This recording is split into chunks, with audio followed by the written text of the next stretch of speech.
அறிவியல் தொழில்நுட்பம் இன்றைய வாழ்வை செதுக்குகிறதா அல்லது சிதைக்கிறதா அப்படின்னு தலைப்பு கொடுத்துருக்காங்க.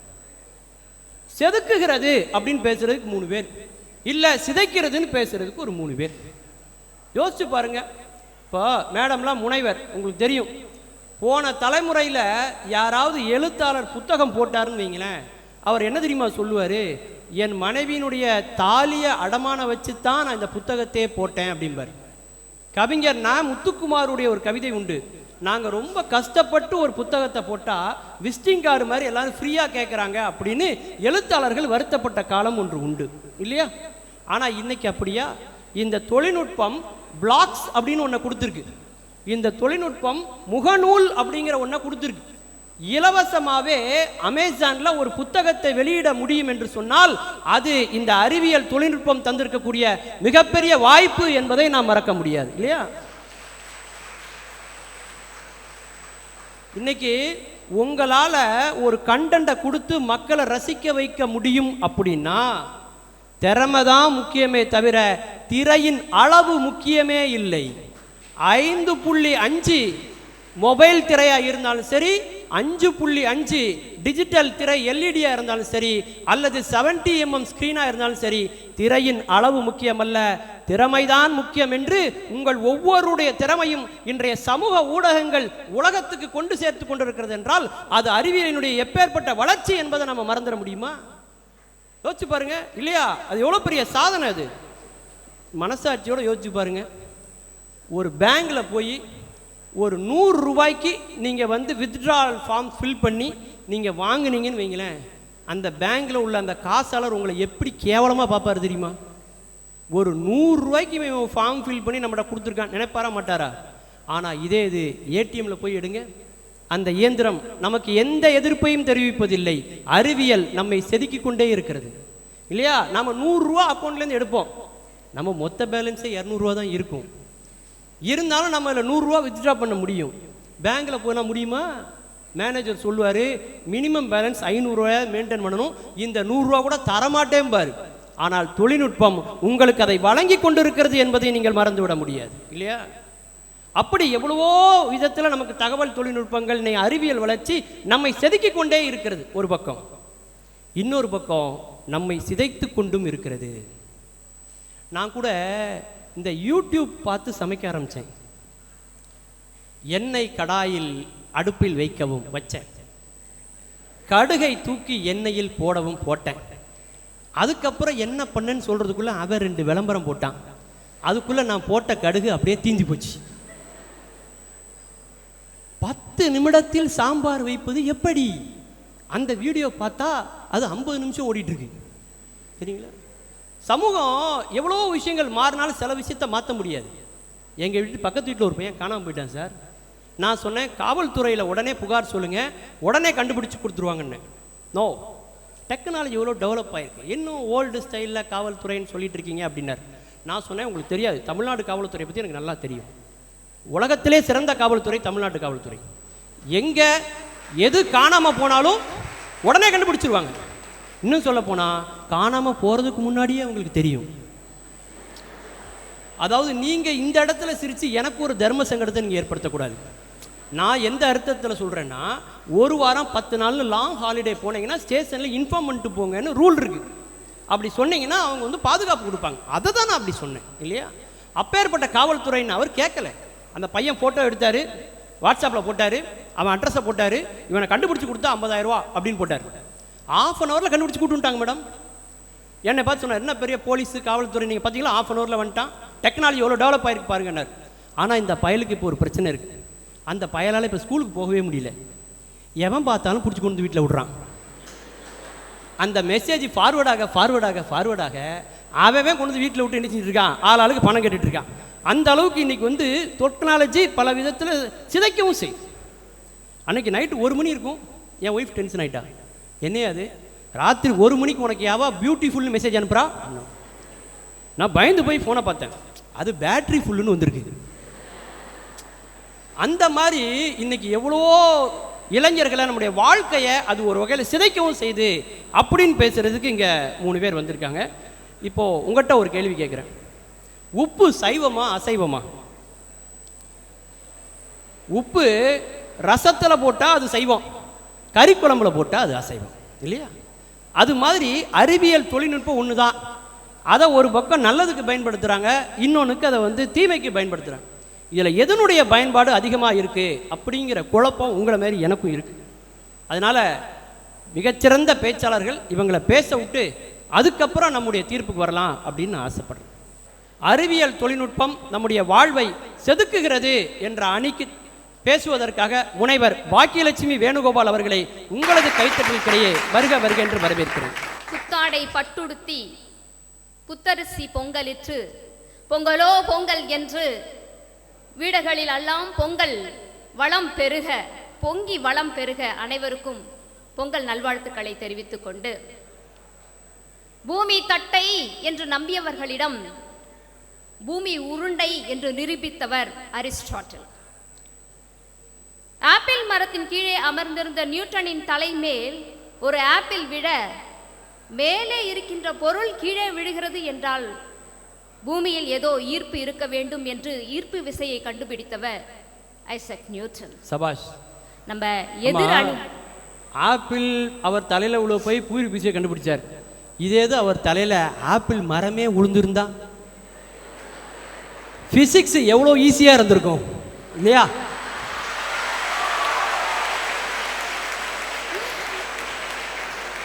அதுவும் ஆப்பிள் அவர் தலையில மேல விழும்போது அவர் கொஞ்சம் பசியோட இருந்திருந்தான்னு வைங்களேன், அவர் அதை கண்டுபிடிச்சிருப்பாரா, எதை கண்டுபிடிச்சிருப்பாரு? நீங்களே யோசிச்சு பாருங்க.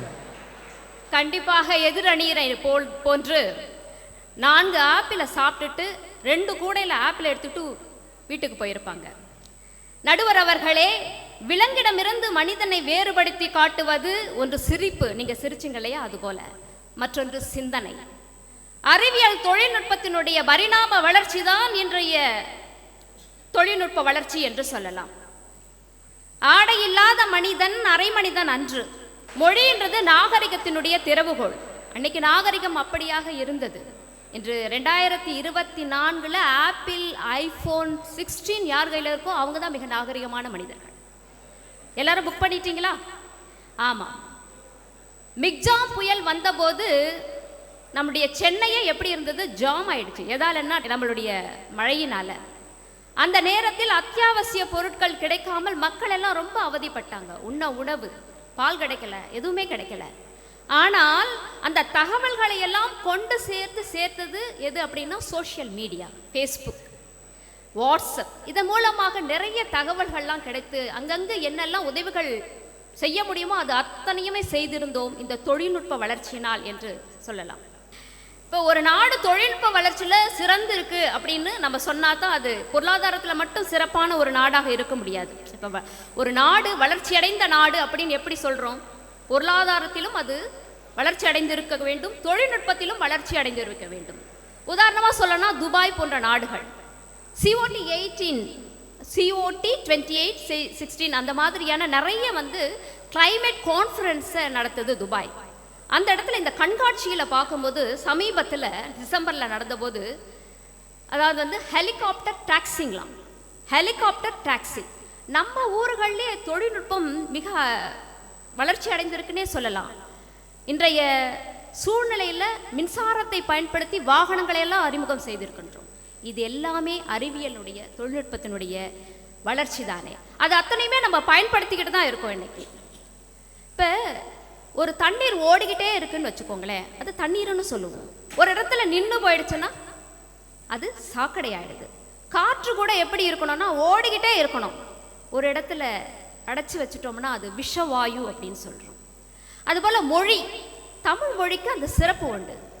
ஒவ்வொரு காலகட்டத்திலும் அது ஓடிக்கிட்டே இருக்கணும். இன்னைக்கு தொழில்நுட்ப வளர்ச்சி அடைந்திருக்கு அப்படின்னா அதை அது உள்வாங்கி இருக்கணும். இன்னைக்கு கூகுள் டிரான்ஸ்லேட்டர்ஸ் தமிழ்லேருந்து எந்த மொழியில் வேண்டுமானாலும் நம்மளால் மொழிபெயர்ப்பு செய்ய முடியும். அதே மாதிரி நம்மளோட டெக்ஸ்ட்டை வாய்ஸாக மாற்ற முடியும், வாய்ஸை நம்மளால் டெக்ஸ்டாக மாற்ற முடியும்.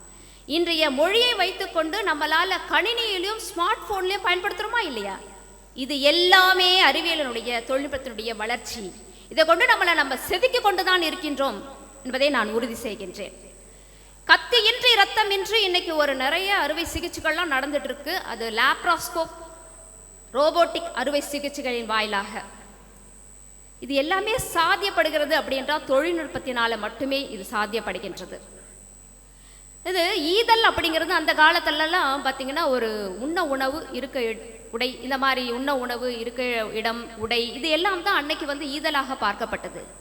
யாவருக்கும் ஆம் இறைவனுக்கு ஒரு பச்சிலை, யாவருக்கும் ஆம் பசுவிற்கு ஒரு வாயுரை, யாவருக்கும் ஆம் உண்ணும் உணவில் ஒரு கைப்பிடி, அவ்வளவுதான். யாவருக்கும் ஆம் பிறருக்கு இன்சொல் உரைத்தல். அன்றைக்கு ஈதல் அப்படியாக தான் பார்க்கப்பட்டது. ஆனால் இன்னைக்கு ஈதல் அப்படிங்க எவ்வளோ பெரிய மாற்றத்தை கொண்டு வந்திருக்கிறது. உடல் உறுப்பு தானம், கண் தானம், இரத்த தானம், கருமுட்டை தானம், இதை எல்லாமே தொழில்நுட்பத்தினுடைய வளர்ச்சியினால் ஏற்பட்ட மாற்றங்கள் இல்லை. அதனால் தான் சொல்கின்றேன், அறிவியலுடைய பரிணாம வளர்ச்சியே தொழில்நுட்பம் என்று சொல்லலாம். ஆக நடுவர் அவர்களே, நீங்கள் கிட்டத்தட்ட 85,000 ஃபாலோவர்ஸ் ஃபேஸ்புக்கில் இருக்கிற உங்களுக்கு நன்றாக தெரியும் அறிவியல் தொழில்நுட்பம் நம்மை செதுக்கி கொண்டிருக்கிறது என்று சென்று. தராசினுடைய தட்டு எப்பொழுதுமே எப்படி இருக்கும்? உண்மை பக்கம்தான் சாய வேண்டும். ஆக நடுவர் அவர்களே, இன்றைய அறிவியல் தொழில்நுட்பம் நம்முடைய வாழ்வை செதுக்கி கொண்டிருக்கிறது என்ற தீர்ப்பை நீங்கள் வழங்குவீர்கள் என்று கூறி நல்லதொரு வாய்ப்பினை வழங்கிய உங்கள் அத்தனை பேருக்கும் நன்றி. ஒரு காலம் வரைக்கும் உலகம் தட்டை அப்படின்னு தான் எல்லாரும் சொன்னாங்க. அதை சொன்னவங்க கூட ஒரு ஸ்நாக்ஸ் கடை ஓனராக இருப்பார் போலுக்கு. அதனால் அவருக்கு உலகம் தட்டையாகவே தெரிஞ்சிருக்கு. ஆனால் உலகம் தட்டை இல்லை, அது உருண்டை வடிவத்தில் இருக்குது அப்படிங்கிறத முதல்ல சொன்னவர் புரூனோ 1600 சொன்னார். அவரை கம்பத்தில் கட்டி வச்சு எரிச்சாங்க. அதன் பிறகு 400 ஆண்டுகளுக்கு பிறகு எந்த இடத்தில் அவரை எரிச்சாங்களோ அந்த இடத்தில் அவருக்கு சிலை வைத்து 2ஆம் போப் ஜான் பால் அந்த இடத்தில் பாவ மன்னிப்பு கேட்டார் என்பதுதான் உலகத்தின் வரலாறு என்று சொன்னால் அறிவியல் எல்லாவற்றையுமே நிரூபித்திருக்கிறது என்பதை அவர்கள் உணர்த்தினார்கள். கலீலியோ சொன்னார் உலகம் என்பது ஒரு உருண்டை அப்படின்னு சொல்லப்போ அவ்வளோ கிறுக்கிறுக்கன்னாங்க. ஆனால் அதன் பிறகு எத்தனையோ வளர்ச்சிகள் வந்ததுக்கு அப்புறம் அது அந்த உலகம் வந்து இன்னைக்கு ஒத்துக்கிட்டதை நம்ம பார்க்குறோம். உண்மையிலேயே நம்ம பாராட்டணும். விஞ்ஞானம் எந்த அளவுக்கு ஒரு மனிதனை உயர்த்தி இருக்கிறது அப்படின்னு அவங்க சொன்னாங்க. இனிலாம் சென்னை மலையை பற்றி சொன்னாங்க. இனிமேல் சென்னையில் ஏதாவது இடம் வைக்கிறதா இருந்தால் ஒரு மனை வாங்கினால் 10 படகுகள் இலவசம் அப்படின்னு நீங்கள் சொல்லணும். இந்த பஸ் டிப்போ மாதிரி போட்டு டிப்போ அப்படின்னு ஒன்று நீங்கள் வைக்கணும். சிரிக்கக்கூடாதுங்க. நமக்கு வந்து ரயில் போக்குவரத்தோ அல்லது பேருந்து போக்குவரத்தோ விமான போக்குவரத்தோ நமக்கு துணை புரியலை, படகு போக்குவரத்து தான் நமக்கு துணை செய்தது என்பதை நாம் மறந்துவிட முடியாது இல்லையா? அந்த அளவுக்கு விஞ்ஞானம் சில நேரங்களில் நம்ம தவறாக பயன்படுத்துறதுனால ஒரு அழிவையும் ஏற்படுத்துகிறது அப்படின்னு பேசுறதுக்கு இவங்க ஒருத்தர் வரார். அறிவியல் செதுக்கவில்லை, சிதைக்கிறது என்று பேசுவதற்காக வருகிறார் திரு மோகன் அவர்களை உங்களது கைத்தட்டலுக்கிடையே வருக வருக என்று நான் வரவேற்கிறேன். ஐயா, இன்றைய தலைப்பு அறிவியல் தொழில்நுட்பம் செதுக்குகிறதா சிதைக்கிறதா என்றால் சிதைக்கப்பட்டுதான் இருக்கிறது. 2 உலகப் போர்கள் முடிந்துவிட்டது என்று சரித்திரம் சொன்னது அனைவருக்கும் தெரிந்த உண்மை. ஆனால் அறிவியல் தொழில்நுட்பம் வளர்ச்சிக்காக இயற்கையை அழிப்பதால் 3ஆம் என்ற உலகப்போர் தொடங்கி ஆயுதமேந்தாமல் பூமியில் உள்ள அனைத்து உயிர்களையும் கொஞ்சம் கொஞ்சமாக சிதைத்து கொண்டிருக்கிறது. ஐயா, மண் என்றால் என்ன? மண் என்பது ஜீவராசிகள் தங்கியிருக்கும் ஒரு உயிர்கூடு. கண்டறியாத நுண்ணுயிரிகளும் மண்புழுக்களும் பூஞ்சைகளும் கருமுட்டைகளும் ஒன்றாக கூடியிருக்கும் உயிர் தொகுதிதான் மண். மண்ணிற்கு தனியாக ஆற்றல் கிடையாது. மண்ணில் உள்ள இந்த நுண்ணுயிரிகளின் உந்துதல் சக்தியால் தான் மனிதன் புதைக்கப்பட்ட விதைக்கு மண் ஜனனம் தருகிறது. சபாஷ் சபாஷ். அப்படிப்பட்ட மண்ணை இந்த அறிவியல் தொழில்நுட்பத்தால் தயாரிக்கப்பட்ட ரசாயன உரத்தையும் பூச்சிக்கொல்லி மருந்தையும் கடந்த 50 ஆண்டு காலாக பயன்படுத்திய விளைவுதான் இன்று மண் மலடாகிவிட்டது, உணவு விஷமாகிவிட்டது. ஐயா, அடுத்து மலைகளை, அரபிக்கடலுக்கு இணையாய் 1600 கிலோமீட்டர் நீண்டிருக்கும் ஒரே மலை மேற்கு தொடர்ச்சி மலை. அரபிக்கடலின் காற்றை தடுத்து மேகத்தை செலுத்தி மலையை வாங்கி அருவியாய், சுனையாய், ஓடையாய், நர்மதை, தபதி போன்ற ஆறுகளை குஜராத்துக்குள் இறக்கிவிட்டது மேற்கு தொடர்ச்சி மலைதான். கோதாவரி, கிருஷ்ணா போன்ற ஆறுகளை ஆந்திர பிரதேசத்துக்கு அனுப்பி வச்சது மேற்கு தொடர்ச்சி மலைதான். காவிரியாய் பெருக்கெடுத்து ஓடும் கவனியை கர்நாடகத்துக்கு ஈண்டுபுறம் கொடுப்பதும் மேற்கு தொடர்ச்சி மலைதான். அமராவதியாய் நொய்யாற்றையும் வைகையில் கலக்கும் பெரியாற்றையும் கேரளத்தில் உற்பத்தி செய்வது அந்த மேற்கு தொடர்ச்சி மலைதான். தமிழ்நாட்டில் பிறந்து தமிழ்நாட்டு மக்களுக்கு மட்டுமே பயன்படும் தாமிரபரணியை உற்பத்தி செய்வது மேற்கு தொடர்ச்சி மலைதான். இமயமலையை விட மிகவும் வயதான மலையும் அதே மேற்கு தொடர்ச்சி மலைதான். இந்தியாவின் 60% மண்ணை நதிக்கும் நதிகள் மேற்கு தொடர்ச்சி மலையில் தான் உருவாகிறது. ஆனால் இந்த அறிவியல் தொழில்நுட்பத்தால் நியூட்ரோனோ போன்ற அணுக்கதிர்களை தயாரிப்பதற்காக பல கிலோமீட்டர் நீளம் அந்த மலையை குடையப்படுறாங்க ஐயா. அதனால் அங்கே இருக்கிற பறவைகளும் விலங்குகளும் பாலூட்டிகளும் ஈருயிரிகளும் பாம்புகளும் கொஞ்சம் கொஞ்சமாக அழிந்து விடுகிறது. அதனால் மலைகளையும் இந்த அறிவியல் தொழில்நுட்பம் சிரித்து கொண்டிருக்குதுங்க ஐயா. பறவைகளை எடுத்துக்கொள்ளுங்கள். மனிதனுக்கு முன்னோடியாய் பல லட்சம் ஆண்டுகளுக்கு முன்னர் தோன்றிய தொழில்நுட்பம் தான் சிட்டுக்குருவியின் தூக்குநாங்குருவி கூடு. இந்த அறிவியல் தொழில்நுட்பத்தால் செல்போன் டவர்களை அமைத்ததால் அதிலிரும் அணுக்கதிர்கள் இந்த பூச்சிகளையும் பறவைகளையும் தேனீக்களையும் கொஞ்சம் கொஞ்சமாக அழித்து வருகிறது. இந்த பூமியில் தேனீக்கள் மட்டும் முற்றிலும் அழித்துவிட்டால் அதற்கடுத்து பூமியில் மனித உயிர்கள் 4 வருடத்துக்கு மேல் வாழ முடியாது என்ற உண்மையை நீங்கள் தெரிந்து கொள்ள வேண்டும். மனிதன் இல்லாத பூமியில் பறவைகள் வாழ்ந்திடலாம், ஆனால் பறவைகள் இல்லாத பூமியில் மனிதன் வாழ முடியாது. சபாஷ் சபாஷ், பலே பலே பலே. எதையும் சேர்த்து கொண்டிருக்குதுங்க ஐயா. ஐயா, இன்னைக்கு எரிகின்ற பிரச்சனைக்கிடையில் எரிக்க முடியாத பிரச்சனை உலகையே அச்சுறுத்தி கொண்டிருக்கிறது என்றால் மக்காத பிளாஸ்டிக். ஆதி மனிதன் அன்று கனிகளையும் கிழங்குகளையும் வெயிலில் வேட்டையாடி இறைச்சியை வெயிலில் வாட்டி தின்று கைகளை இலைகளிலும் புல்களிலும் துடைத்து கொண்டு போகும் காலம் வரை கழிவு கலாச்சாரம் நமக்கு தேவையில்லை. மனிதன் நுகர்வு கலாச்சாரத்துக்காக தன்னுடைய சுயநலத்திற்காக பெட்ரோலிய இதழ்களிலிருந்து கண்டுபிடிக்கப்பட்ட மக்காத பிளாஸ்டிக் தான் இன்று எரித்தால் காற்று நோயுறும், புதைத்தால் நீர் மாசுபடும், அப்படியே விட்டால் ஊரெங்கும் தூர்நாற்றம் அடிக்கும். ஆகையால் இப்பொழுது மக்காத பிளாஸ்டிக் படையெடுப்புதான் உலகத்தையே அச்சுறுத்தி கொண்டிருக்குதுங்க ஐயா. ஐயா, இறுதியாக ஒன்றை கூறுகிறேன், எதிரணிக்கு சவால் விட்டு கூறுகிறேன். அறிவியல் தொழில்நுட்பத்தால் அழிகின்ற நஞ்சான பூமியையும் வெட்டப்பட்ட மலைகளையும் மண்களையும் அழிந்து கொண்டிருக்கிற பறவைகளையும் விலங்குகளையும் நோயுற்ற காற்றையும் மாசற்ற நீரையும் இந்த அறிவியல் தொழில்நுட்பம் செதுக்கி தர முடியுமா? முடியாது. அதை நீங்கள் அறிந்து கொள்ள வேண்டும். ஐயா அவர்கள் புரிந்து கொண்டு இன்றைய வாழ்க்கையில் அறிவியல் தொழில்நுட்பம் சிரித்துக் கொண்டிருக்கிறது என்று தீர்ப்பு கூற வேண்டும் என்று கூறி விடைபெறுகிறேன். நன்றி, வணக்கம். உலகத்தின் ஏதாவது ஒரு மூலையில் 3ஆம் உலகப் போருக்கு முரசு கொட்டி கொண்டே இருக்கிறார்கள் இல்லையா? 3ஆம் உலகப் போர் எப்படி நடக்கும், நடந்தால் எப்படி நடக்கும் என்ற கேள்வியை ஐன்ஸ்டீன்ட்ட கேட்குறாங்க. அவர் சொன்னார், 3ஆம் உலகப் போர் எப்படி நடக்கும்னு எனக்கு தெரியாது, ஆனால் 4ஆம் உலகப் போர் எப்படி நடக்கும்னு எனக்கு தெரியும். எல்லாரும் கல்லை தூக்கி எறிஞ்சு சண்டை போடுவாங்க, எல்லாரும் அம்பு விட்டு சண்டை போடுவாங்க. ஏன்னா 3ஆம் உலகப் போருக்கு அப்புறம் உலகமே இருக்காது. அதுக்கப்புறம் ஒரு அணுத்துகள் வந்து அழுக்குகள்லாம் ஒன்றா சேர்ந்து ஒரு கல்லா மாதிரி அது வெடித்து பிக் பேங் தியரி மாதிரி மறுபடியும் ஒரு உயிர் தோன்றுனா அதுக்கப்புறம் வரக்கூடிய சண்டை இப்படி தான் இருக்கும் அப்படின்னாரு. அப்பேற்பட்ட பேர் அழிவுகளை இன்னைக்கு வந்து உருவாக்குதுங்கிறதான் அந்த படத்தில் கூட நீங்கள் பார்த்துருப்பீங்க. அந்த அளவுக்கு இன்னைக்கு ஏற்படுதுங்கிறத அவர் அருமையாக சொன்னார். அது மட்டும் இல்லை, நியூட்ரினோவை பற்றி சொன்னார். நியூட்ரினோன்னா என்னன்னு தெரியுங்களா? அணுவில் உள்ள ஒரு துகள் நியூட்ரினோ. அதை அந்த மலைக்கு நடுவில் வெடிக்க வச்சு அதில் நிறைய துகள்கள் வரும். அதில் ஒரு துகளான இந்த நியூட்ரினோவை பற்றி ஆராய்ச்சி பண்ணுறாங்க. அப்படி பண்ணால் என்ன ஆகும்? ஐயா சொன்ன மாதிரி பரம்பிக்குளத்தில் இருக்கக்கூடிய புலிகள் சரணாலயம், மூணாறில் இருக்கக்கூடிய வனவிலங்குகள் சரணாலயம், அந்த வால்பாறையாக இருக்கட்டும், அந்த மேகமலை, அந்த பகுதிகள் எல்லாவற்றினுடைய இயற்கை சூழலும் போயிருமா இல்லையா? அந்த குமுளிலேருந்து எல்லாமே மிகப்பெரிய பாதிப்பை ஏற்படுத்துங்கிறத அவர் சொன்னார்.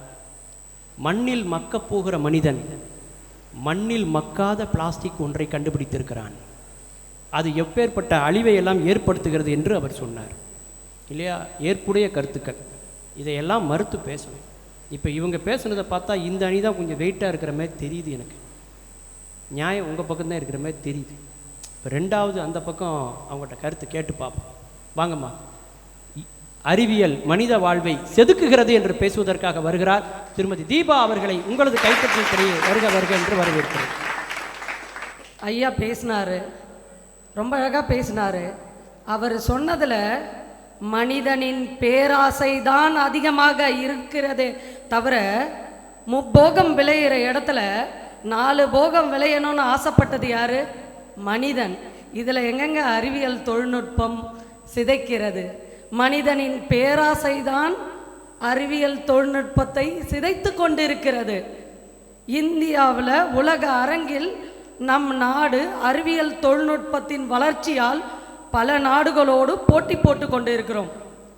புயல் நேரத்தில் நமக்கு எத்தனை கிலோமீட்டர் வேகத்தில் புயல் கரையை கடக்கும், எந்தெந்த பகுதிகளில் கடக்கும், எந்தெந்த மாவட்டத்துக்கெல்லாம் முன்னாடியே லீவ் விடலான்றது முதற்கொண்டு நம் அறிவியல் தொழில்நுட்பம் தான் அறிவுரைப்படுத்துகிறது. ஒரு மாவட்ட கலெக்டருக்கும் முன்னேற்பாடு செய்கிறதுக்கு பெருந்துணையாக இருக்கிறது அறிவியல் வளர்ச்சி தான். கொரோனா காலத்தில் நிறைய பேர் சொன்னாங்க, ஹாஸ்பிட்டலில் பெட்டு எவ்வளோ இருக்குன்றது முதல் கொண்டு ஸ்டாட்டிஸ்டிக் ரிப்போர்ட் பார்த்தோம். நிறைய பேரோட இறந்த உடல்களை உறவினர்களே வாங்கலை. அதுக்கான ஒரு அமைப்பை ஏற்படுத்தி நிறைய இறந்தவர்களின் உடல்களை அடக்கம் செய்தார்கள். அது எத்தனை பேருக்கு தெரியும்னு தெரியாது. தகவல் தொழில்நுட்பத்தின் வளர்ச்சியால் மட்டுமே ஒருவரின் நல்லடக்கமும் கொரோனா காலத்தில் நடைபெற்றது என்றால் அதுவே ஒரு பெரிய வளர்ச்சி தானே நடுவர் அவர்களே. இந்தியாவின் அறிவியல் விஞ்ஞானி என்றவுடன் நம் நினைவுக்கு வருபவர் யார்? திரு டாக்டர் ஏபிஜே அப்துல் கலாம் ஐயா அவர்கள். அனைத்து கட்சியினரும் ஒருமனதாக தேர்ந்தெடுக்கப்பட்டு எந்த விதமான ஓட்டெடுப்பும் இல்லாமல் ஒரு விஞ்ஞானியை இந்தியாவின் முதல் குடிமகனாக உயர்த்தி வைத்து அழகு பார்த்தது என்றால், ஒரு தமிழனுக்கு இத்தகைய பெருமையை அள்ளி கொடுத்தது என்றால் அது அறிவியல் தொழில்நுட்பத்தின் வளர்ச்சியா வீழ்ச்சியா நடுவர் அவர்களே? சந்திராயன் 3 அப்ப திரு வீரமுத்துவேல் என்ற தமிழனை நமக்கு அடையாளம் காட்டியதும் அறிவியல் வளர்ச்சி தான். அவர் எங்க ஊர் பக்கத்து ஊருங்க. அவரும் தமிழ் மீடியம் படித்தவர், அவரும் ஆவரேஜ் ஸ்டூடெண்ட். இப்படி நம்மோட அனைவராலும் தொடர்பு படுத்தி கொண்டு சந்தோஷப்பட்டு மகிழ்ந்தோமே. அத்தகைய வளர்ச்சி அறிவியலின் வளர்ச்சி தானே.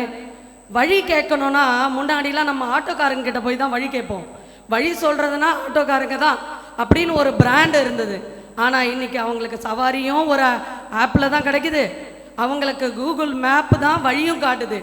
எதிரணியில் இருப்பவர்கள் கூட நம் கல்லூரிகளுக்கு கூகுள் மேப்பில் வழி பார்த்து விட்டு இங்கே வந்து உட்கார்ந்துங்கன்னு அறிவியல் தொழில்நுட்பம் சிதைக்கிறது என்கிறார்கள். எல்லை காக்கும் நம் சகோதரர்களும் வெளிநாட்டு வாழ் இளைஞர்களும் பல நேரத்தில் கல்யாணம் பண்ணி கை குழந்தையோடு விட்டுட்டு அயல்நாடு போவான். அந்த குழந்தை 3 வயசு 4 வயசு ஆனதுக்கப்புறம் தான் திரும்பி வருவான்.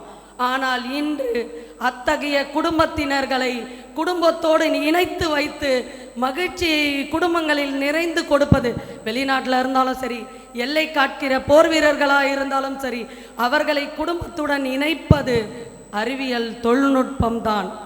இப்போ சமீபத்தில் உத்தரகாண்டில் 41 பேர் 17 நாள் மிகப்பெரிய போராட்டம்.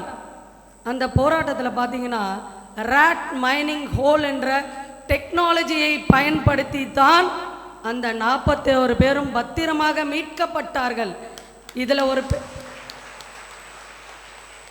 இதில் ஒரு விஷயம் நோட் பண்ணிங்கன்னா, நம்மால் ஜாதி மத பேதமின்றி நம்ம பையனுங்க ஸ்டேட்டஸ் போட்டாங்க, சேவ் ப்ரேயர் ஃபார் உத்தராகண்ட் அப்படின்னு சொல்லிட்டு அவர்களுக்காக இங்கிருந்து நாம் பலரும் பிரார்த்தனை செய்தோம், ஸ்டேட்டஸ் வச்சோம்.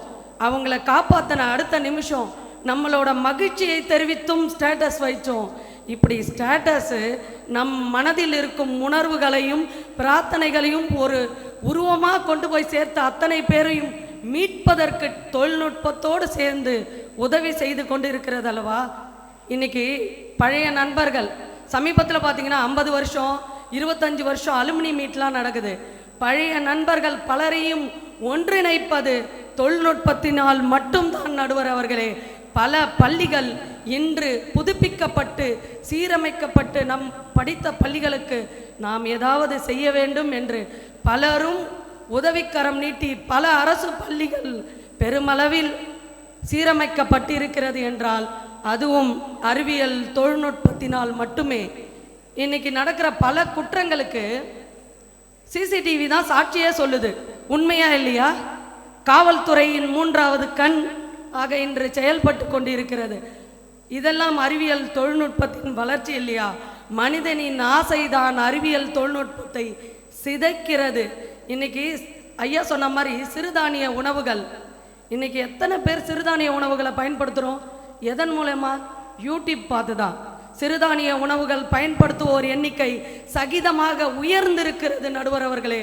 பழைய சோறை கூட நாங்கள் ஆன்லைனில் ஆர்டர் பண்ணி 140 ரூபா கொடுத்து இப்போ நாங்கள் சாப்பிட்டுக்கிட்டு இருக்கோம். குடலுக்கு நல்லது என்று வாழ்க்கையிலும் சரி இணையத்திலும் சரி நாம் என்னை தேடுகிறோமோ அதுதான் நமக்கு கிடைக்கும்.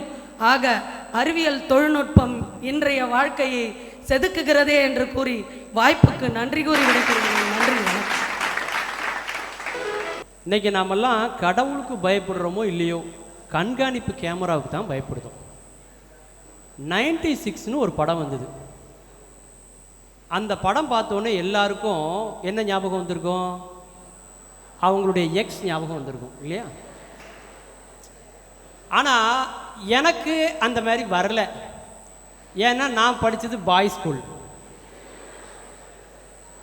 ஆனால் எங்களுக்கு என் கூட படித்த நண்பர்கள் தான் ஞாபகம் வந்தாங்க. நீங்கள் சொன்ன மாதிரி நாங்கள் ஒரு குரூப் 96 ரீயூனியன் ஒன்று போட்டோம். எங்கள் பள்ளி மாணவர்கள்லாம் ஒன்று சேர்ந்தோம். காலேஜில் கூட பார்த்தீங்கன்னா எல்லாம் ஒரே படிப்பாக படித்தவங்களாக இருப்பாங்க. ஆனால் ஸ்கூலில் பார்த்தீங்கன்னா எல்லாம் கலந்துருக்கும். நாங்கள்லாம் ஒன்று சேர்ந்தோம். நாங்கள் படித்த திருநெல்வேலியில் உள்ள தூய சவேரியார் பள்ளிக்கு ஒரு கட்டடத்தையே நாங்கள் கட்டி கொடுத்தோம். நம்ம நண்பர்களில் யார் பொருளாதாரத்தில் பின்தங்கி இருக்காங்களோ அவங்க குழந்தைகளுக்கான படிப்பு செலவை நாங்கள் ஏற்றோம். கொரோனா நேரத்தில் மாஸ்க்கு நாங்கள் கொடுத்தோம்.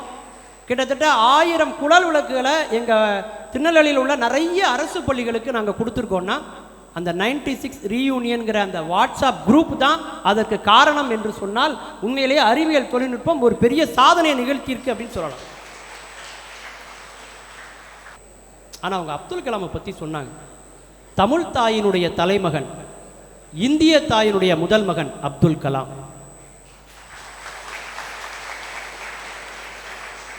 கலாம் அவர்களால் புறப்பட்ட ஏவுகணைகளை விட பலப்பட்ட இளைஞர்கள் அதிகம்.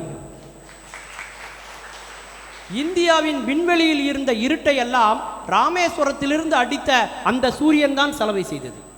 ஒரு விரலுக்கு மோதிரத்தை போட்டுக்கொண்டால் கூட அதை வெளியில் காட்டி விளம்பரப்படுத்திக் கொள்கிற இந்த உலகத்தில் பாரத தேசத்திற்கு ஒரு மணி மகுடத்தையே அனுபவித்துவிட்டு ஓசை இல்லாமல் வந்த உத்தமர் நம்முடைய அப்துல் கலாம் என்று சொன்னால் இந்த தேசம் எவ்வளவு செதுக்கப்பட்டு இருக்கிறது என்று அவங்க சொன்னாங்க. ஒரு கோடை இடி மாதிரி ஒரு அதிரடி பேச்சாளர் எங்கள் பட்டிமன்றத்தில் வச்சுருக்கோம். எல்லாம் 8 கட்டையில் பாடி தான் கேட்டிருக்கீங்க, பேசி கேட்டிருக்கீங்களா? அந்த மாதிரி மைக்கெல்லாம் இப்போ வெடித்து செதற போகுது. அதனால் ஆம்பிளிஃபையர்லாம் பத்திரமா வச்சுக்கங்க.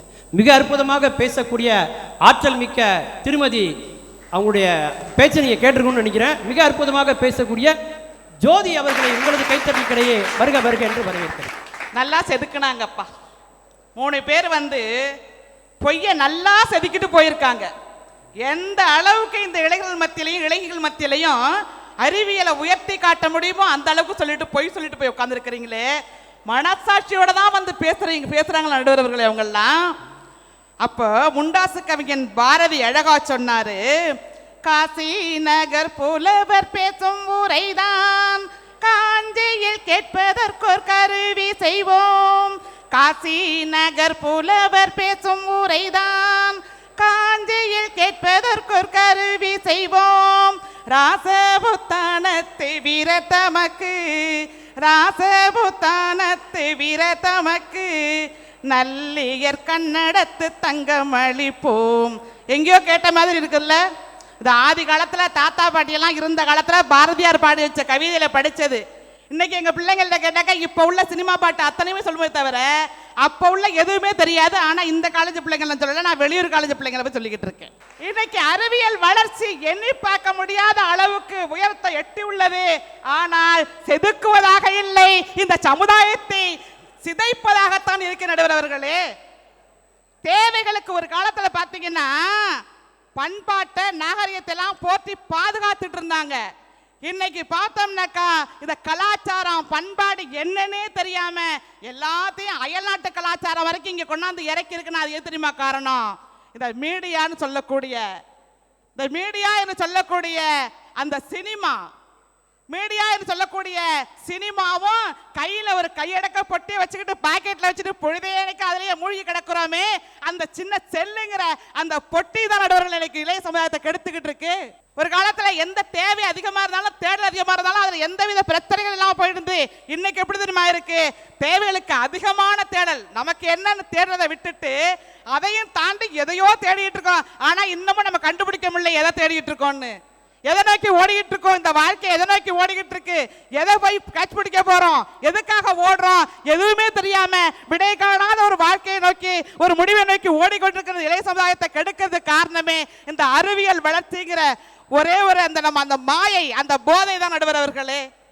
உதாரணமா இந்த அலைபேசி, ஏன் தெரியுமா? அலைபேசி கையில் எடுத்தா அப்படியே அலைஞ்சுக்கிட்டே இருக்க வேண்டியதுதான். அலைஞ்சுக்கிட்டே பேசுறதுனால அதுக்கு அலைபேசின்னு பேர் வந்துச்சு. இப்போ அந்த காலத்துல பாத்தீங்கன்னா நடு காலில் போன் இருக்கும். போன் அடிச்சோன்னே வந்து ஒருத்தவங்க போன் எடுப்பாங்க, தம்பிக்கோ தங்கச்சிக்கோ போன் வந்திருக்குன்னு போனை கூப்பிட்டு கொடுப்பாங்க. ஆனா இன்னைக்கு போன் அடிச்சா என்ன பண்றா தெரியுமா? ரூமை விட்டு வீட்டை விட்டு யாருமே கேட்க முடியாத தூரத்துக்கு, காத தூரத்துக்கு ஓடி போய் பேசுறான்னா அதுல என்ன பிரச்சனை இருக்கு நமக்கு தெரியலையா? உங்க வீட்லயும் பிள்ளைகள் இருக்கும், உங்க வீட்லயும் நீங்க பயன்படுத்துவீங்க அலைபேசிய. ஆனா எல்லாருக்கும் உடன்பாட்டோட பயன்படுத்துறோம். இப்ப எங்க பிள்ளைங்கள்லாம் என்ன அலைபேசி வேணும்னா கேட்கறாங்க, செல்லு வேணும்னா கேட்கறாங்க? கேட்க மாட்டாங்க. ஏன் தெரியுமா? அவங்களுக்கு அது பிடிக்காது. நம்ம தான் வாங்கி கொடுக்குறோம். ஏன்னா பெத்தவங்க பயன்படுத்தணும்.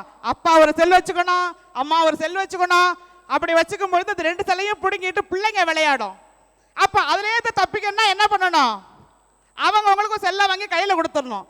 இது வாழ்க்கையுடைய அந்த அற்புதமான கலாச்சாரம் பண்பாடுங்கிற ஒரு பிளான் படி, ஒரு திட்டப்படி அந்த வாழ்க்கையை திருப்பி போடுறது நடுவர்களே இன்னைக்கு இந்த அறிவியல் வளர்ச்சிங்கிறது. நடுவர்களே சொல்றாங்க அலைபேசியால வசதி இருக்கு, உதவி இருக்கு. இன்னைக்கு தண்ணியில நின்னோம், போனை பண்ணோன்னு நாங்க கூகுள் மேப்பை பார்த்தாங்க வந்து சேர்ந்தோம். எத்தனை மணிக்கு தெரியுமா புறப்பட்டோம்? நான் நாகப்பட்டினத்துல நேற்று மதியம் 3 மணிக்கு புறப்பட்டோம். நாங்க இந்த கூகுள் மேப்பை பார்த்தா இது எங்க தெரியுமா காமிக்குது? இப்படியே போனா ஆந்திரா காமிக்குது. ஆந்திரா சுத்தி அங்க சுத்தி இங்க சுத்தி கடைசியில இந்த இடத்துக்கு வந்து சேர்ந்த நடுவர்களே. கூகுள் மேப் மனுஷன் உன்னோட கையை நம்பாம சாதாரணமா இந்த அறிவியல் கண்டுபிடிப்பான்னு நம்பிட்டு வாழ்க்கையை வீணடிச்சிட்டு நடுவர்களே. ஒரு காலத்துல தாத்தாவும் பாட்டியும் வாழ்ந்த வாழ்க்கை சொர்க்கமா இருந்தது, அற்புதமா இருந்தது. அன்னைக்கு பழைய சோத்தை வந்து கலையத்துல கொட்டி எடுத்துக்கிட்டு தாத்தா ஏற்கலப்பையை ஓட்டிக்கிட்டு போய் உணவு எழுதிட்டு வரும் பொழுது அவ்வளவு சந்தோஷமா வருவாரு. இன்னைக்கு இதே பழைய சாதத்தை பார்க்கிற இந்த சென்னை சிட்டியில ஒரு கலையத்துல வச்சு அதுல மிளகாய கொய்ந்து, பச்சை மிளகாய கீந்து போட்டு அந்த பானை 50 ரூபா 100 ரூபான்னு விற்கிறாங்க. நம்மளும் வாங்கி அதை கடகடன்னு குடிச்சிட்டு போயிட்டு இருக்கோம். அந்த காலத்தை ஒப்பிடும் பொழுது இந்த காலத்துல அறிவியல் முன்னேற்றம் இருக்கு நடுவர்களே. ஆனா அந்த அறிவியல் முன்னேற்றம் எப்படி தெரியுமா இருக்கு? பயமுறுத்துறதாவும் நம்மளை பயப்பட வைக்கிறதாவும் இருக்கு நடுவர்களே. இதோட இல்லாம அந்த செல்போன் வாங்கி கொடுக்குறாங்க பாருங்களேன். அந்த செல்போனை வாங்கி கொடுத்துட்டு பிள்ளைங்கள்ட்ட நீ அதை பண்ணாத, நீ இதை பண்ணாத, நீ அதை பார்க்காத, எப்ப பாரு படிக்க மாட்டாங்கிறான், செல்போன்லயே மூழ்கி கிடக்குறான். எப்ப பாரு அந்த பிள்ளைகளை குறை சொல்லியே அந்த குழந்தைகளை ஒரு மோசமான மனநிலைக்கு தள்ளிக்கிட்டு இருக்கிற இந்த சமுதாயம் இந்த அறிவியல் வளர்ச்சியினாலதான். இந்த அறிவியல் வளரலன்னா எங்க தாத்தாவும் பாட்டி என்ன செல்ல வச்சுக்கிட்ட கல்யாணம் பண்ணிக்கிட்டாங்க. அன்னைக்கு அற்புதமா நடந்தது. அப்படியே காலால நிலத்துல கோலம் போட்டு வந்து எங்க ஆத்தா அன்னைக்கும் காப்பியை வச்சுக்கிட்டு எங்க தாத்தா அப்படியே ஓரகனால பாப்பாரு. அற்புதமான கல்யாணங்கள் கடைசி வரைக்கும் உடையாத பந்தங்கள் இருந்தது.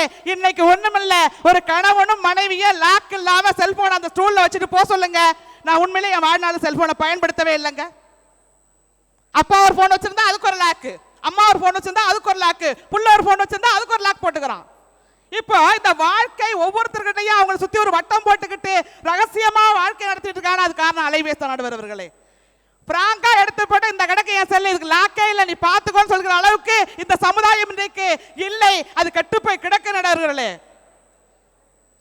அறிவியல் என்பது செதுக்குவதாக எடுத்துக்கொள்ளலாம். நம்ம நுனி மரத்தில் உட்காந்துக்கிட்டு அடிமரத்தை வெட்டிக்கிட்டு இருக்கோம். நமக்கான சபக்குடிய நாமளே தோண்டிக்கிட்டு இருக்கோம்.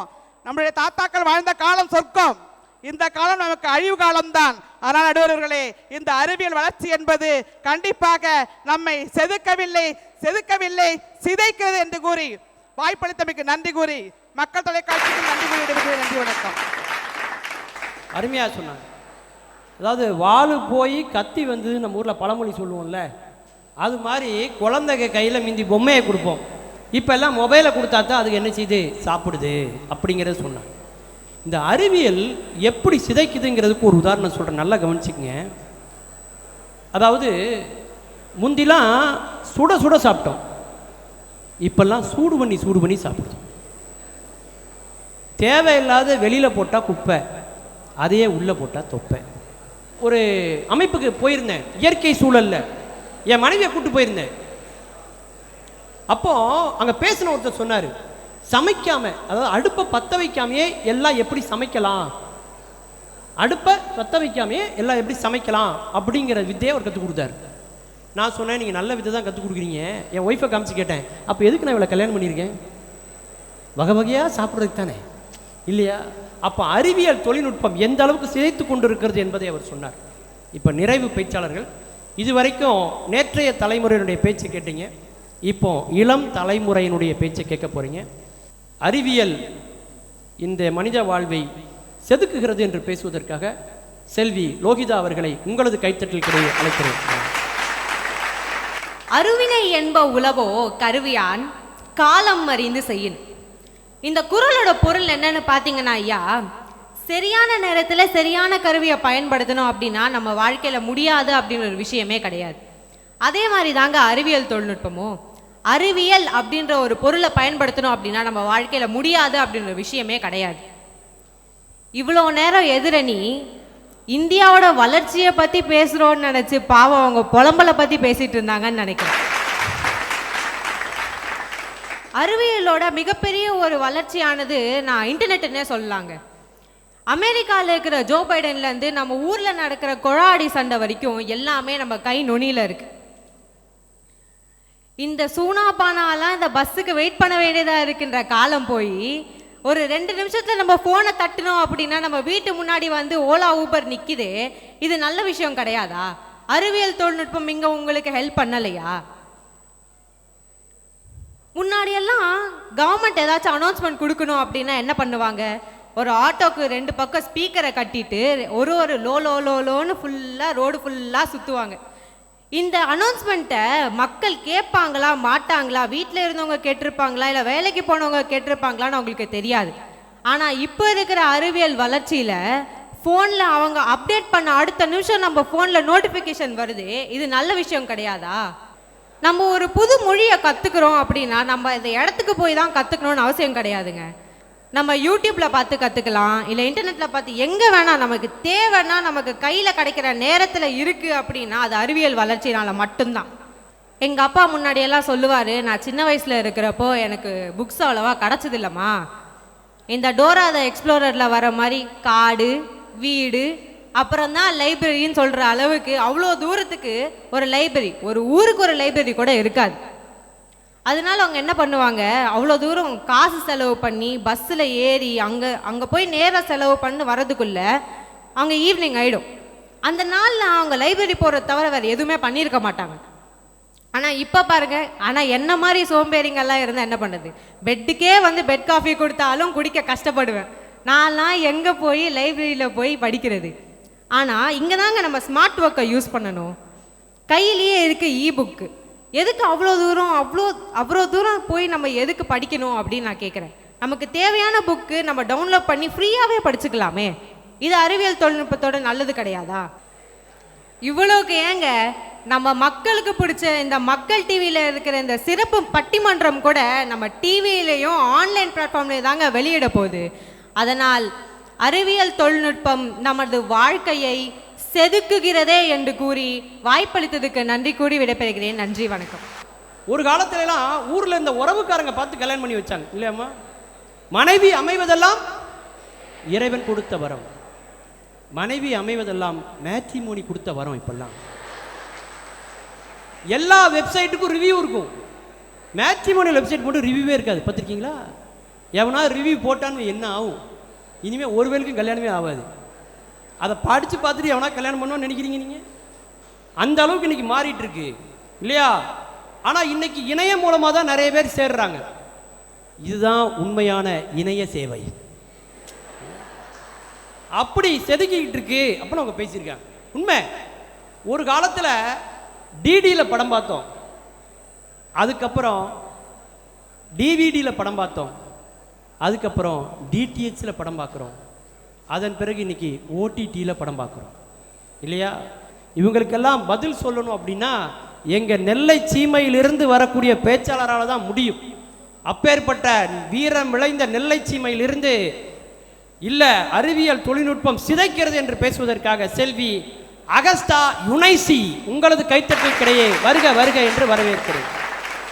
என்னங்க இவங்க அறிவியல் தொழில்நுட்பம் செதுக்குன்னு வந்துட்டாங்க 3 பேர். எப்பப்பா என்ன பேச்சு, கொஞ்சம் நெஞ்ச பேச்சா பேசுறீங்க.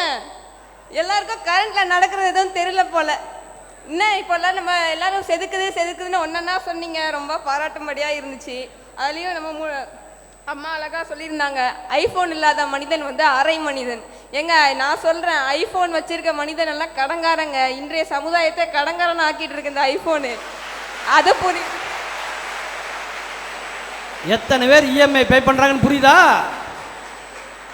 அது புரியாம ஐபோன் இல்லாமல் அரை மனிதன் அப்படி இப்படின்னு வந்து சொல்லிட்டு இருக்காங்க. இப்போ நம்ம எல்லாம் காலேஜ் ஸ்டூடெண்ட்ஸ், காலேஜில் பட்டிமறை நடக்குது. காலேஜில் இருக்க டிபார்ட்மெண்ட்டை வச்சே வரேன்.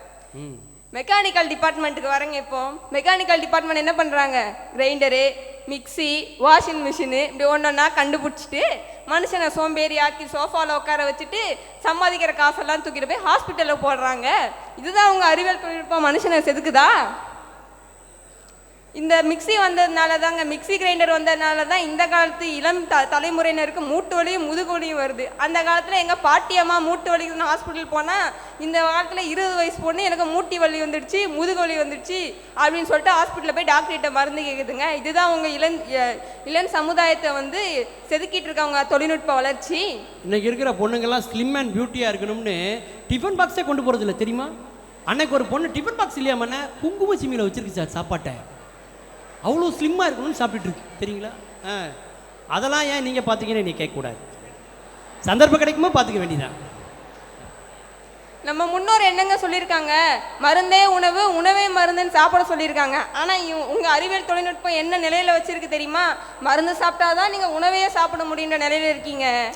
மாமா மச்சான் துணையோட வாழ்ந்த காலம் போய் இப்போ மாத்திரை மருந்து காலத்தோட துணையோட வாழ வேண்டியதாக இருக்கு. இப்போ இதை வச்சுட்டு வேற இவங்க செதுக்குன்னு பேச வந்திருக்காங்க நடுவர் அவர்களே. ஃபாஸ்ட் ஃபுட்னு ஃபாஸ்ட்டாக சாப்பிட்டு ஃபாஸ்ட்டாகவே எல்லாம் போய் சேர்ந்துடுறாங்கங்க. அடுத்த டிபார்ட்மெண்ட்டு நம்ம சிவில் இன்ஜினியரிங்கு வரங்க.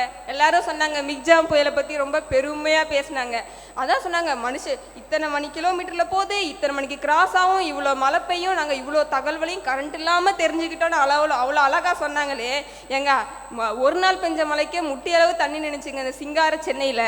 இவ்வளோ சிவில் இன்ஜினியரிங்கில் அவ்வளோ உங்களுக்கு அவ்வளோ வளர்ச்சி இருக்கும்போது அந்த சாதாரண மழை நீர் வடிந்து போக ஒரு வடிகால் உங்களால் அமைக்க முடியல. இதுதாங்க உங்களோட தொழில்நுட்ப வளர்ச்சி. இதுதான் உங்களை செதுக்கிட்டு இருக்கா? அம்மா சிவில் இன்ஜினியரிங்கை பற்றி ஒரு தப்பாக பேசாதீங்கம்மா. எனக்கு தெரிஞ்ச ஒரு மாப்பிள்ளை சிவில் இன்ஜினியர் தான் படித்தார். அவர் கல்யாணம், ஐயர் தாலி கட்டுங்க அப்படின்னார். எவ்வளோ ஸ்கொயர் ஃபீட்டில் அப்படின்னு கேட்டாங்க. அடுத்த டிபார்ட்மெண்ட், ட்ரெண்டிங்கில் இருக்க டிபார்ட்மெண்ட் ஐடி டிபார்ட்மெண்ட். இங்கேயும் இருப்பீங்கல்ல ஐடி டிபார்ட்மெண்ட்டு. வரேன். ஐடி டிபார்ட்மெண்ட்டில் படித்து முடிச்சுட்டு போனவெல்லாம் லட்சாதிபதி நினச்சிட்டு இருக்கீங்க. எங்கே உங்கள்கிட்டலாம் பொய் சொல்லி வச்சுருக்காங்க. எல்லாம் கடங்காரங்க. நம்ம அப்பா சேட்டு கடையில் கடன் வாங்கினா அவன் இசிஇஎம்ஐன்னு பேங்க்கில் கடன் வாங்கி வச்சுருக்காங்க. ஒரு மாதம் சம்பளம் வரலன்னு வைங்களேன், நம்ம அம்மா அப்பா குடும்பத்தை மேனேஜ் பண்ணிடுவாங்க. ஒரு மாதம் சம்பளம் வரலன்னா அவன் கதை திண்டாட்டம். சேலரி கிரெடிட்டர்னு ஒரு மெசேஜ் வரும், அதுக்கு அடுத்த 2வது நிமிஷத்தில் இஎம்ஐ டெபிட்டட் அப்படின்னு வந்துடும். அவ்வளோதான் முடிவு.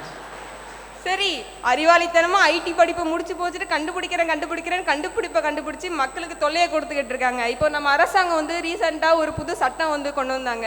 ஹெல்மெட் அணியிலனா, சீட் பெல்ட் போடலனா ஃபைனு. ரொம்ப நல்ல திட்டம், பாராட்டக்கூடிய திட்டங்க, மக்களோட உயிரை பாதுகாக்கக்கூடிய திட்டம். அதுக்கு நம்ம ஐடியில் படித்த மேதாவிங்க கண்டுபிடிச்சி வச்சிருக்காங்க. சென்சார்னு ஒன்று வச்சு ஒரு டிவைஸ் கண்டுபிடிச்சிட்டான். இப்படி தான் ஓஎம்ஆரில் ஒருத்தன் வண்டி ஓட்டிட்டு போயிட்டு இருந்திருக்கான். அவனுக்கு வந்து வேகாத வெயிலில் வெந்து வண்டி ஓட்டி வீட்டில் போய் காலை வச்சா ஹெல்மெட் போனனால உங்களுக்கு 5000 ரூபாய் ஃபைன் மெசேஜ். மனுஷன் ஓட்டிட்டு போனதோ ஆடிக்காரு, ஹெல்மெட் போடலன்னு அவனுக்கு ஃபைன் போட்டிருக்காங்க. பார்த்துக்கோங்க என்ன ஏதுன்னா. அந்த ஆள் போய் போலீஸ் ஸ்டேஷனில் விசாரிச்சா அவங்க வந்து சென்சார் டிவைஸ் செட் பண்ணியிருக்காங்களா சிக்னலில், அது டிடெக்ட் பண்ணி அவனுக்கு மெசேஜ் போட்டிருக்கான். இப்படி தப்பாக மெசேஜ் போட்டு அந்த மனுஷனை டிப்ரெஷனில் உட்கார வச்சிருக்கதாங்க உங்க கண்டுபிடிப்பா இருக்கு. இது எங்க மனுஷனை செதுக்கிட்டு இருக்கு? அவனுக்கு இல்லாத டிப்ரெஷன் தானே கொடுத்துட்டு இருக்கு. அடுத்த டிபார்ட்மெண்ட் சிஎஸ்சி டிபார்ட்மெண்ட்டுக்கு வர. எல்லா கம்ப்யூட்டர் சயின்ஸ் இன்ஜினியரிங் முடிச்சுட்டு ஒருத்தன் வேலைக்கு போயிருக்கான். இது வந்து ஒரு சம்பவம் நான் சொல்கிறேன் கேளுங்க. வேலைக்கு போயிருக்கான், இன்டர்வியூ அட்டன் பண்ணுறான். மேனேஜர் கொஸ்டின் கேட்குறாரு, தம்பி உன்னோட தனித்திறமை என்ன அப்படின்னு. அதுக்கு அவன் சொல்கிறான், சார் என்னோட தனித்திறமை என்னன்னா உங்களோட சிஸ்டமை ஹேக் பண்ணி உங்கள் மெயிலேருந்து எனக்கு இன்வைட் லெட்டர் கொடுத்து நான் வேலைக்கு வந்திருக்கேன், இதான் என் தனித்திறமைன்னு அவன் சொல்கிறான். பாருங்க எவ்வளோ அழகா அந்த மனுஷனை செதுக்கி இருக்குன்னு. அவன் செதுக்கப்பட்டு எவ்வளோ அழகா யோசிச்சு இப்படி வந்திருக்கான்னு. இல்லை, அந்த இன்டர்வியூக்கும் அப்படி தான் வந்திருப்பான்னு நினைக்கிறேன். இருக்கலாம் நடுவர் அவர்களே, யாருக்கு தெரியும். இப்படி சிஎஸ் இன்ஜினியரிங்னு படித்து முடிச்சுட்டு எல்லாம் கம்ப்யூட்டர் தட்டுவான்னு பார்த்தா அந்த கம்ப்யூட்டருக்குள்ளே போய் எப்படி ஹேக் பண்ணலான்னு தான் யோசிச்சுட்டு இருக்காங்க எல்லார் புத்தியிலையும். குறுக்கு வழியை ஏற்படுத்துறதாங்க உங்கள் அறிவியல் தொழில்நுட்பத்தோட வளர்ச்சியாக இருக்குது. இந்த குறுக்கு வழினால அவ்வளோ க்ரைம் நடக்குது. முன்னாடிலாம் 1-2 தப்பு நடக்கும், போலீஸ்காரங்க கண்டுபிடிச்சி குற்றங்களுக்கு தீர்வு காணுவாங்க. இப்போ சைபர் கிரைம்னு ஒரு டிபார்ட்மெண்ட்டை உருவாக்கி வச்சிருக்கு நம்ம கவர்மெண்ட். காரணம் என்ன? இந்த நாட்டில் அவ்வளோ குற்றங்கள் பெருகி போய் கிடக்குது. குற்றங்கள் பெருகிறதுக்கு காரணமே உங்களோட அறிவியல் தொழில்நுட்பத்தோட வளர்ச்சி தாங்க. இந்த அறிவியல் தொழில்நுட்ப வளர்ச்சி குற்றங்களை அதிகரித்து சைபர் கிரைம்னு ஒரு டிபார்ட்மெண்ட்டை உருவாக்குற அளவுக்கு இந்த சமுதாயத்தை கொண்டு வந்து நிறுத்தி இருக்குது. எங்கேருந்து மனுஷனை செதுக்கிட்டு இருக்கு? மெயின் டிபார்ட்மெண்ட் போட்டி போட்டு அப்படி பலாப்பழத்தை ஈமக்கிற மாதிரி முச்சிட்டு இருக்க டிபார்ட்மெண்ட்டு ஆர்டிஃபிஷியல் இன்டெலிஜென்ஸ். கத்தாதீங்க, வரேன் அதுக்கப்புறம் கத்துங்க. ஆர்டிஃபிஷியல் இன்டெலிஜென்ஸை படித்து முடிச்சுட்டு அந்த ஆர்டிஃபிஷியல் இன்டெலிஜென்ஸ் ரொம்ப ட்ரெண்டிங்கில் இருக்குது. அதை வச்சு என்னென்ன பண்ணுறான்னு தெரியுமா? அதுலேருந்து புறப்பட்டது தான் டார்க் வெப். எத்தனை பேருக்கு டார்க் வெப் பற்றி தெரியும்? அந்த டார்க் வெப்னுங்கிறது ஒரு நல்ல நோக்கத்துக்கு பயன்படுறதே கிடையாது. அதில் டார்க் வெப்புக்குள்ள ஒருத்தன் தப்பு பண்ணோன்னா அவனை கண்டுபிடிக்கிறது கடலில் விழுந்த ஊசி மாதிரி. அந்த டார்க் வெப்பை யூஸ் பண்ணி எத்தனை பெண்களோட வாழ்க்கையை சீரழிக்கிறான் தெரியுமா? இதுதான் உங்கள் அறிவியல் தொழில்நுட்ப மக்களை செதுக்கிட்டு இருக்கா, இந்த சமுதாயத்தை செதுக்கிட்டு இருக்கா? ஒரு விஷயத்தை நல்லா புரிஞ்சுக்கோங்க. சரியோ தவறோ உன் வாழ்க்கை என்னும் புத்தகத்தை எழுதும் எழுதுகோள் உன் கையில் இருக்கும் வரை தான் நீ மனுஷனா இருக்க முடியும். ஸ்டீஃபன் ஹாக்கிங் ஒரு அழகான ஒரு தத்துவத்தை சொல்லியிருக்காரு, நம்ம எல்லாருக்குமே தெரியும். சயின்டிஸ்ட் என்ன தெரியுமா சொல்லியிருக்காரு? ஆர்டிஃபிஷியல் இன்டெலிஜென்ஸை பயன்படுத்தி ஒரு மனிதனுக்கு நிகரான ஆற்றலையும் திறமையும் ஒரு இயந்திரத்துக்கு எப்பொழுது மனிதன் கொடுத்து ஒரு கண்டுபிடிப்பை கண்டுபிடிக்கிறானோ அதுவே மனிதன் கண்டுபிடிக்கும் கடைசி கண்டுபிடிப்பாக இருக்கும். ஏன் இதை சிந்திச்சு பார்க்குறீங்களா? ஏன்னா எப்போ மனுஷனுக்கு நிகராக நீங்கள் இயந்திரம் வந்துடுச்சோ அப்போவே இயந்திர மனுஷங்களை ஆளும் மனுஷ சமுதாயம் அழிந்து சிதைக்கப்பட்டு போகும். மனுஷ சமுதாயம் வந்து ஆழ பிறந்த சமுதாயம், அது அடிமைப்பட்டு போயிடும் இயந்திரங்களுக்கு பின்னாடி போனால். எனவே இயந்திரத்துக்கு பின்னாடியே ஓடி உணர்வுகளை விட்டு மறந்து எல்லாரும் இப்படியே இருத்து செதுக்குதுன்னு அவங்கள மாதிரி நம்பிட்டு இருக்காதீங்க. நம்ம மட்டும் இல்லை, நம்ம தலைமுறையும் சிதைக்கப்பட்டு போகுதுன்னு உணர்ந்து செயல்படுங்க. வாய்ப்பளித்தமைக்கு நன்றி கூறி அனைவருக்கும் பொங்கல் திருநாள் நல்வாழ்த்துக்களையும் கூறிக்கொண்டு விடைபெறுகிறேன். நன்றி, வணக்கம். இப்போ 2 அணியும் பேசி முடிச்சுட்டாங்க. இப்போ தீர்ப்பு கொடுக்கணும். அறிவியல் நம்முடைய வாழ்க்கையை செதுக்குகிறதா சிதைக்கிறதா? உலக அளவில் இன்னைக்கு ஒரு இந்தியனா பெருமைப்படக்கூடிய ஒரு சம்பவம் என்ன? இந்த இருக்கு பாருங்க, சந்திராயன் 3 இல்லையா? ஒவ்வொரு தமிழனாக பெருமைப்படக்கூடிய இடம் அது. நிலவினுடைய இன்னொரு பகுதிக்கு அந்த இதை அனுப்பணும் அப்படின்னா இங்கே 14 நாளுங்கிறது அங்கே ஒரு நாள். அந்த 14 நாளை கணக்கு பண்ணி இங்கேருந்து நம்ம அந்த ஆர்பிட்டு கரெக்டாக அனுப்பணும். அப்போனா தான் அங்கே ஒரு நாளுங்கிறது பகல். அந்த வெளிச்சத்தில் தான் அது செயல்படும். அங்கே மின்சாரம்லாம் கிடையாது. அங்கே உள்ள சூரிய வெளிச்சத்தில் தான் அது இயங்கணும். கரெக்டாக அந்த ஆர்பிட் முன்னாடி போய் நிறுத்தணும். அந்த இடத்துல தான் சந்திராயன் 2 தோல்வி அடைஞ்சுது. அதுலேருந்து தான் ஆராய்ச்சி பண்ணாங்க. சந்திராயன் 3 வெற்றி பெற்றிருக்கு.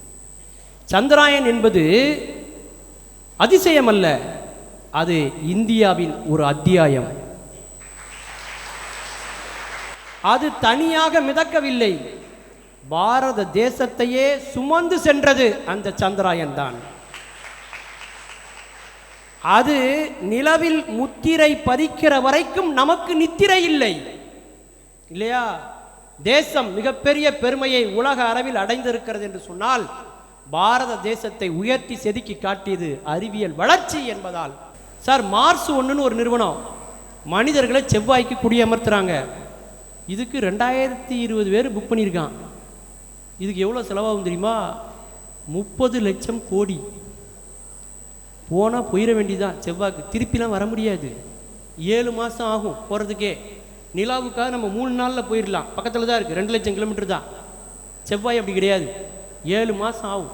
திருப்பி வரணும்னா அங்கேயும் இதே மாதிரி உங்களுக்கு ஒரு ஏவுதளம் இருக்கணும், ராக்கெட் இருக்கணும், லான்ச் பண்ணால் தான் திரும்பி வர முடியும். இப்போதைக்கு வாய்ப்பு இல்லை.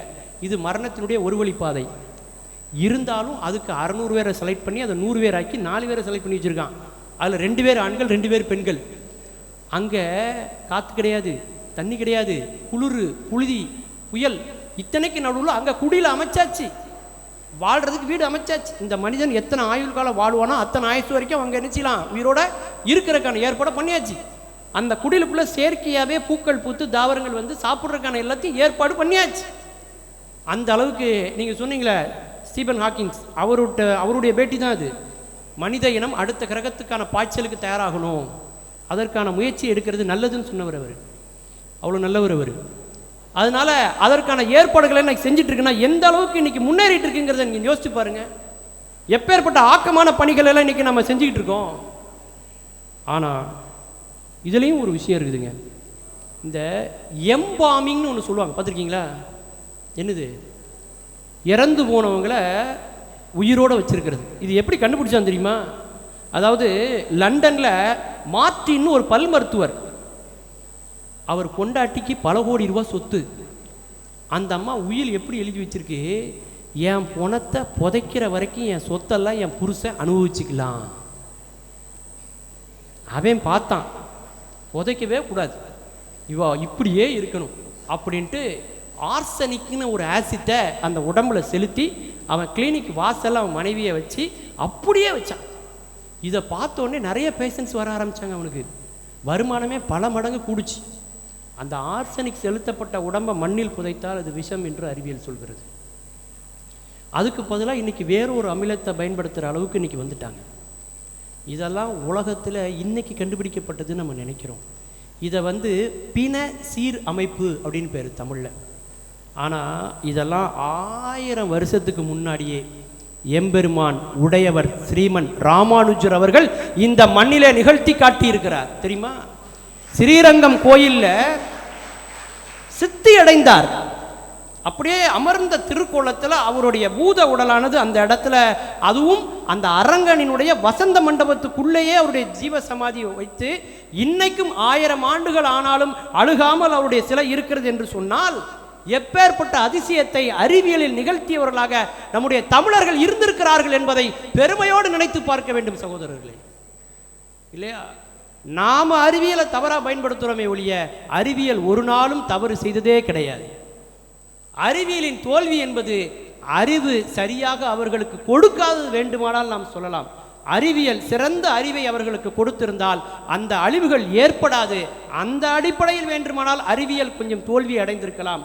ஆனால் அதையும் தாண்டி இந்த மனித குலத்தை முன்னேற்றுவதற்காக, தூக்கி பிடிப்பதற்காக பல முயற்சிகள் இன்றைக்கு எடுத்துக்கொண்டு இருக்கிறார்கள். அதனால்தான் தேசமிட்டு இன்னொரு தேசத்துக்கு ஒருவன் போகிறான் என்றால் அவனுக்கு நாட்டுப்பற்று இல்லை என்று நாம் அவனை விமர்சிக்க கூடாது. இந்தியனின் மூளை இந்திய நாட்டுக்குத்தான் என்று நாம் சுருக்காமல் மனித குலத்துக்கு பயன்படட்டும் என்று நாம் அவர்களை வாழ்த்தி அனுப்புகிறோம் என்று சொன்னால் அறிவியல் ஆக்கத்திற்குத்தான் பயன்பட்டு கொண்டிருக்கிறது என்பதால் மனித வாழ்வை அறிவியல் செதுக்குகிறது செதுக்குகிறது செதுக்குகிறது என்பதையே இந்த பொங்கல் திருநாளில் தீர்ப்பாக வழங்கி உங்களிடமிருந்து விடைபெறுகிறேன். நன்றி, வணக்கம்.